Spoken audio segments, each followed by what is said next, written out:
لتطبيقات وجيبجي كردني ام قاعده وياسا قرآنيه اويا كتو تشاككاني خواي پروردگار يكم لبيرد به خوايا كتو خلق كردوه همو او بنورشي ك ئێمە لە ناوێ ئەژین و لەزەتی لێ ئەبین و چێژی لێ ئەبینین هەموو دۆست و خۆشەویستان و ئەحبابمان هەموو ئەو نیعمەتانەی کە لەسەر ئەم زەویە هەیە هەمووی خالقی ئەڵڵایە کە یەک نیعمەت لە نیعمەتەکانی خوا کە چاوە کە دەستە کە پێیە کە زمانتە کە لێوتە کە دگانتە کە مێشکتە کە هەر ئەندامێک چەند بچووک بێ لە لاشەتە شایستەی ئەوەیە تۆ زۆر زۆر شکری خوای پەروەردگاری لەسەر بکەی زۆر زۆر شکری خوای پەروەردگاری لەسەر بکەی يعني نیعمەتەکانی خوا ئەوەندە زۆرن بەسەرمانەوە کە وئین تەعودوا نیعمەت الله لا تحصوها دەی ئەمە ئەبێ شکری خوای پەروەردگاری لەسەر بکەی ئەمە ئەبێ بەندایەتی بنوێنی بۆ خوای پەروەردگار اعتراف بکەی و دڵانی پیا بنەی کە خوای تەعالا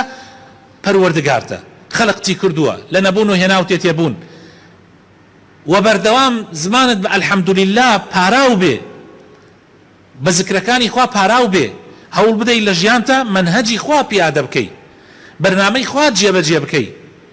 چونکە ئەو خالقتە هیچ کەسێتر خالقت نییە هەر کەسێ چەندێک چاکە هەبێ بەسەرتەوە بەس ناگاتە چاکەکانی خوا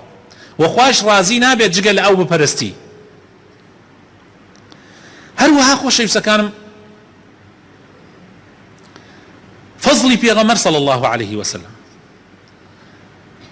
خۆشەویستەکانم پێغەمبەری خوا صلی الله عليه وسلم أدى الأمانة بلغ الرسالة وأدى الأمانة ونصح الأمة وجاهد في الله حق جهاده پێغەمبەر صلی الله عليه وسلم بأمانتەوە پەیامی خوای گەیاندە ئێمە و ئەو ئەمانەتەی ئەو سپاردەیەی بەبێ غەش لێکردن بەبێ فێڵ گەیاندی و یەک وشەی نەشاردەوە ئەوەی لە توانایە هەبێ ئامۆژگاری کردین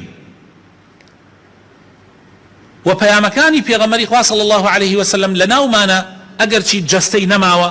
لاشەی لەناومانە نییە بەڵام پەیامەکانی پێغەمبەر صلی الله عليه وسلم لە هەموو قوشبنێکی ئەم دنیایە ئامادەیە و ئامۆژگاری ئێماکە دەی ئەم پێغەمبەری خوا ئەم پێغەمبەرە مەزنە شایستەیە ئێمە ئیمانی پێبێنین خۆشمان بوێ شوێنی بکەوین بەرنامەکەی جێبەجێ بکەین سەڵاواتی لەسەر بدەین دوعای وەسیلە و فەضیلەی بۆ بکەین کە پێغەمبەر صلی الله عليه وسلم فەرمێ لە پاش بانگ لە پاش تەواوکردنی بانگ هەر کەسێ سەڵاواتم لەسەر بدە پاشان داوای دوو پلەی گەورە کە خوای تەعالا لە قیامەتە دایناوە بۆ یەک کەس ئەگەر داوای ئەو پلەیە بۆ من بکەن حەڵاڵی شەفاعەتی منەکەن لە ڕۆژی قیامەتە ئەگەر بڵێ اللهم رب هذه الدعوة التامة والصلاة القائمة آتي محمدا الوسيلة والفضيلة وابعثه مقاما محمودا الذي وعدته